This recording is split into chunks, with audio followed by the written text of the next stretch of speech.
headlines keep getting hotter and the storms keep getting stronger, and yet millions of people still wonder, is climate change really that serious? And if it is, can anything actually be done? Well, most of those conversations stop at the problem, but here, Dr. David E. Cummings is here to talk about some solutions. Dr. David has spent a lifetime following the science, and he is a physician, geneticist, former director of medical genetics at City of Hope National Medical Center. He's the author of nearly 500 peer-reviewed scientific papers, former president of the American Society of Human Genetics. I could go on, he's accomplished so much, but now he has turned his attention to what he believes is humanity's greatest challenge, global warming. And he's here to talk about his new amazing book called The Science of Global Warming and 4 Ways to Fix It. So, Dr. Cummings, how are you? I'm fine. If you want, I can just go. Let's just go. Rock and roll. Yeah. Okay. Well, the problem with global warming really has 4 variables that are disturbing because they're all increasing.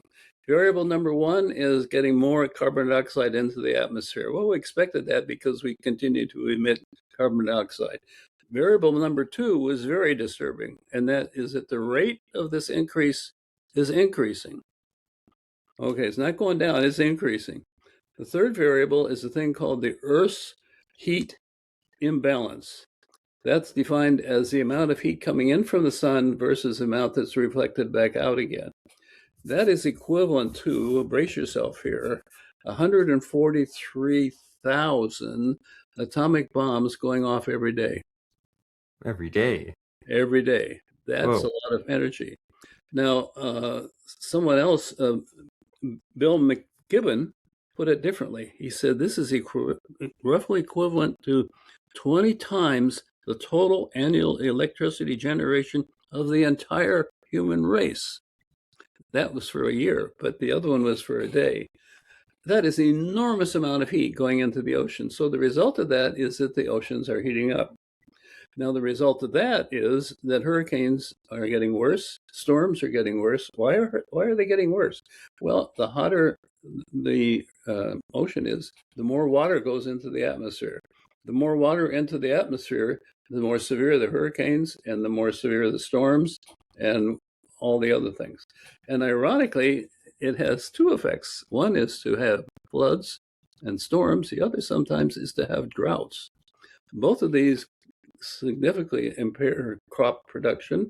And so some places of the earth where they have not handled this very well, there's a lot of starvation, on top of a lot of deaths from the heat. Now, heat, it kills more people as a weather problem. It kills more people than hurricanes, tornadoes, and earthquakes combined. And just this recent heat problem we've been seeing in the United States and Europe has already killed 2,000 people, and it's climbing. So heat is a problem. Now, the thing that I have a problem with is that nothing has been done to slow all 4 of these things down. They are just continuing to go and go and go.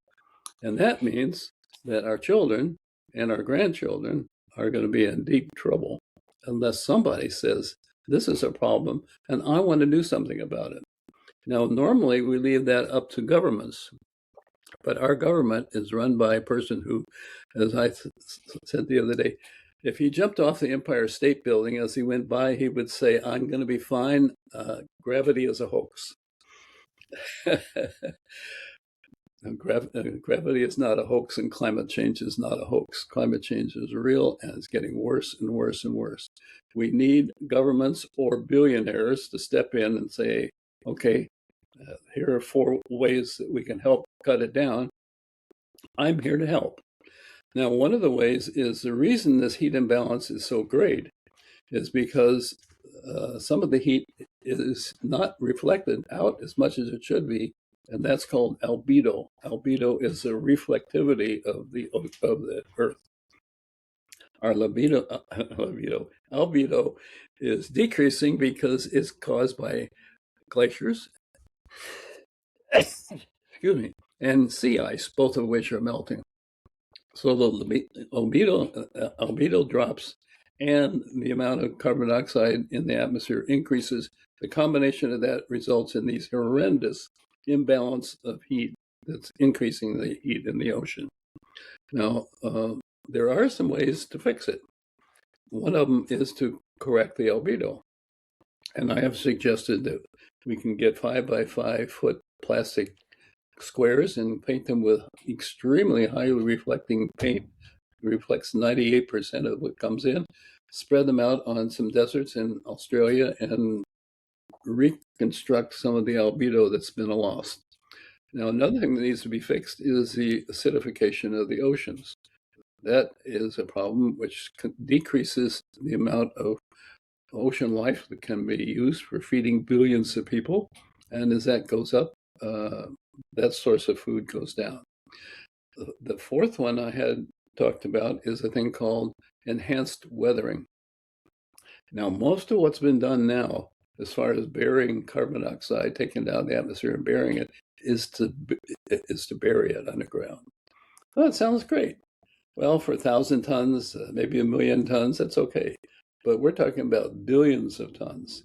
And the possibility of a leak occurring increases as the amount of CO2 that you bury, or that you put down there, increases. There was a story of Lake Nyos in Africa where a lake had an diversion and which released many tons of carbon dioxide. That spread over the earth like a blanket because it's heavier than air, like chlorine is, and it killed 3,000 cattle and 1,000 people, and it also killed birds and bugs. So there were no bugs around to eat the cattle and no birds around to twerk because they were all dead too. So this could be a very dangerous problem. But it's not a danger if you combine that carbon dioxide with rocks permanently. Now, when you do enhanced weathering, you take compounds, rocks, grind them up and put them on the surface of the ocean, of the earth, and they will combine with carbon dioxide and chemically bind and safely store carbon dioxide. You can store gigatons of carbon dioxide that way. Another safe way to do it is to inject it into basalt formations. Now, there are several huge basalt formations around the world. One is in India, one is in Siberia, one is up in northwestern United States. And if you inject carbon dioxide into them, they also chemically bind up the carbon dioxide. It takes a while. It may take a year for it to be fully bound up, but it's safe and it will stay there. And someone has estimated that worldwide, the resource can bury over 1 trillion tons of carbon dioxide, which is significantly more than what we need to do or talk about. So those are 4 ways that we can do something. But they won't be done. Nobody's going to do it unless somebody says, okay, I'm going to take on this problem and do it. And currently, our administration has done the opposite. They have ignored it. They've called it a hoax. They destroyed any kind of research done by all of the institutes in the government and just stopped the research cold. And one thing they've done, which is really almost crazy, is there are 5 companies that had leases to put up offshore wind farms in the ocean, which would produce huge amounts of electricity very cheaply. Solar and wind are the cheapest form of electricity, far cheaper than coal and oil. And so what does our administration do? We will pay you not to put up those wind farms. We will pay you $3 billion of taxpayers' money not to put up those wind farms and to use coal and oil instead, generating gigantic amounts of carbon dioxide when you didn't need to generate any carbon dioxide. So those are just some of the crazy things that are being done. Now people have often asked me, well, what can I do? Well, one of the things that you can do is vote. And the midterms are coming up. And I would strongly recommend, if these things bother you, if you're concerned about the welfare of your children or your grandchildren, try and find a politician that doesn't say this is a hoax and is willing to try and do something about it. Because that's the only way we're going to get the government to do it, is to have politicians that recognize the problem and do something about it. Now, there are other ways that individuals can play a role, and that I talked about these rocks that you grind up and put on the surface. you could make these commercially available, sell them on Amazon or all place, and get a drone, electrical drone, and spread the stuff all over the place, over your garden and any place that is open field. And if millions of people did that, then you'd have a pretty good start on that. And I've also suggested that oil companies can play a significant role.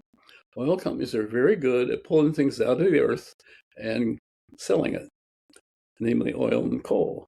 Well, how about getting some of these, we call it the rocks that bind carbon dioxide, mine that, grind it, put it in all your gas stations you got all around the world, and let individual people buy it and spread it themselves. So then they would be doing something positive instead of denying the problem existed. So there's a lot of things that can be done, but you can't do any of them unless you have either governments or wealthy people willing to step in and help. And one of the things I would like to do, if I can get the money together, is send free copies of the book to every billionaire on Forbes' list, that's 2,000 of them, and to every politician in Congress, both Republican and Democrat, and every member of the Trump administration, and see if possibly we can't get a little movement going. Now, some countries are really good at trying to help, and one of them, surprisingly enough, is China. China's emissions are higher than any other country except the United States. The United States is second, China is first. But China has put billions and continues to put billions of dollars into the problem. They've got hydroelectric, they've got solar, they've got wind, and they are making a severe effort to try and control the problem. They're putting us to shame. I mean, once they get in their mind they want to do something, they get it done. So right. Same as going to the moon again. So that's what can be done if you have the will to do it. It's quite an education. It's hopeful, it's inspiring, because it seems like it can sometimes feel bleak, right? Especially the way you've laid out about how humanity has been careless and irresponsible with the way that we messed up the planet, and then there's a domino effect. It seems like you have the ocean acidification, you have the rising temperatures, you have the weather, you have all these just one thing after another, and sometimes it feels just really hopeless. And then when you see climate change experts such as yourself saying, we need to do this by 2030, do that by 2050, sometimes you look at those plans and you think, well, with the people in government or the disinformation, or even if you vote those people out, good new people in, it sometimes seems a little just a bit of a stretch that we can accomplish some of these goals by 2030 or 50. So what do you think? Is there hope? Do you feel optimistic that we might be able to apply some of these advanced solutions? Well, I feel very optimistic. I think for $1 trillion, you could do all four of the things that I suggested. I know somebody has $1 trillion. I sent the book to him, suggested that he would be a hero to humanity if he took on that task and did that instead of going to Mars. I haven't heard back from him yet. But yes, we need wealthy people to step in and do it, but we also need government to decide it's a problem that needs to be done. And some countries are doing it. In fact, many countries in the world are very serious about their efforts to help. Ours right now is the exception. Okay, so something needs to be done. And you've put in so much work, right? You're very passionate about this. You created the book, you're marketing it to people, but it seems like a career pivot, right? You were a geneticist for decades. You dealt with research into alcoholism, nicotine addiction. Why did you make this pivot? And was it difficult to kind of take on all of this? Well, I've always been interested in climate change and in global warming. So then after I retired, I said, okay, now I've got some time to devote to this. And I felt that if I wrote a book that had 106 color illustrations to help people understand the text, and had over 300 references, so if they wanted to, they could go to Google Scholar and download these articles themselves and read it for themselves, not take my word for it, and see that this is real science. Maybe it'll make a difference. Maybe not, but maybe it would. So, yeah, you can only do what you can. You educate people, and it's up to the rest of us to pick it up. Only one person can only do so much. And so it's really great that you've pivoted, right? Because I saw some saying today that said the most dangerous year of your life is the year you retire, because it's so tempting to go from 100 miles an hour doing whatever you are in your career to just like so-called relaxing, but then becoming isolated and not pushing yourself. And so it's great that you've put out this book, and with all of these illustrations and all these research, you feel like if you're doing a book right and you do all the research, then you yourself learn so much about what you're creating and so much about yourself. So were there any ahas like that came about for you, either like innerly, personal, or academically creating this book? Well, the one picture that really grabbed me was a picture of the results of testing for carbon dioxide in the atmosphere. And what that showed is, as I mentioned to you, not only was carbon dioxide increasing, but the rate was increasing. That really startled me. I said, this is horrible. We got to do something about this. We cannot have the rate of accumulation of carbon dioxide increasing. Right. And so that really got me in the rear end to get going. Oh yeah, it's like when you look at the national debt and you think, okay, well, it's astronomically high, but aren't we slowing it down? I'd feel a little better if we were. Or say if like your health was out of control and you kept gaining weight, you're like, okay, but aren't I gaining weight slower? And it's like, no, if it's up plus the rate's increasing, that's like double as much of an alarm. So it's a scary problem, but it seems like there are things that can be done that you've outlined in this book, and you've been so helpful so far in our conversation. But in these last few minutes, I want to make sure we cover what's important to you. So do you think there might be in this conversation a missing question that I should be asking you, I just don't know to ask you? No, it's talking to people like you that is going to help to spread the word and get a little fire under people's bellies, I think. So you play a very important role in all of this, and I thank you very much for that.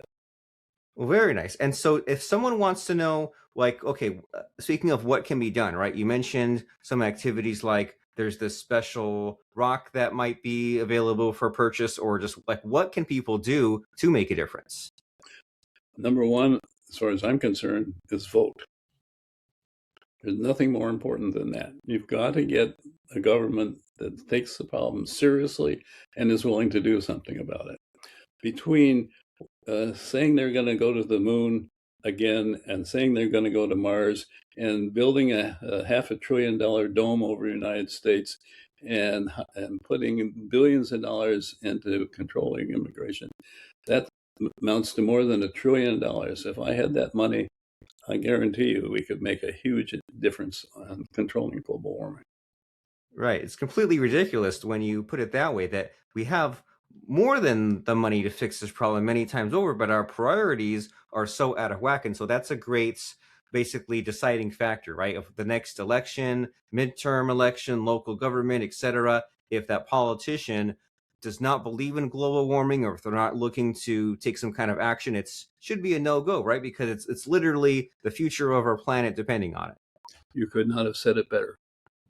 Well, very good. Well, you could not have said it better because of everything that's in your book. So if someone wants to go straight to the source and get this excellent read and check out the illustrations, get educated about the problem, and more importantly, the solutions, what's the next step? How do they get the book?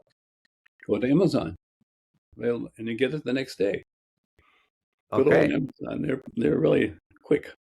And even if you get it on Kindle, you get it in seconds, right? Get it instantly on your device and start reading right after this. It's also available on Kindle. I've got Kindle on my cell phone. So, right. Okay. And so that book is called If I Were a Billionaire. These are the four things. Oh, that's the first version. Ooh. The second version, which is the good version, is okay. The Science of Global Warming, 4 Ways to Fix It.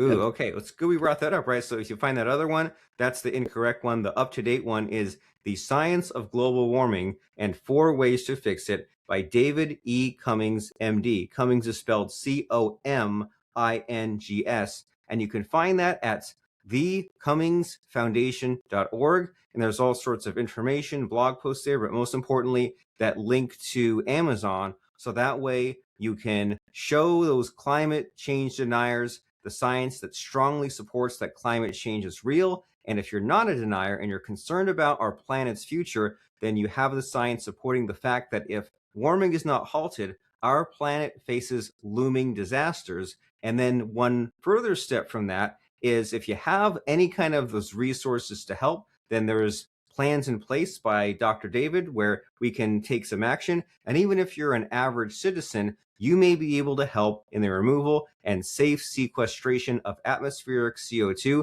through this enhanced weathering drone program that you mentioned earlier. And get out and vote. It's so important. Get the right people in power who can actually do something, who control the budgets, because if this needs to happen, right? We can't just keep sitting on our hands or being in denial. Look at where it's gotten us as far as the extreme temperatures, extreme weather. Something needs to be done. So thecummingsfoundation.org, and that will bring you to the book, The Science of Global Warming and 4 Ways to Fix It by David E. Cummings, MD. And before I let you go, Dr. David, you've been so helpful to us so far about in just a short amount of time about what's happening and what we can do. But if I can get one final favor from you, I'd like to get an interesting or fun quote or lesson that has served you. So what comes to mind as far as interesting or fun quote or lesson?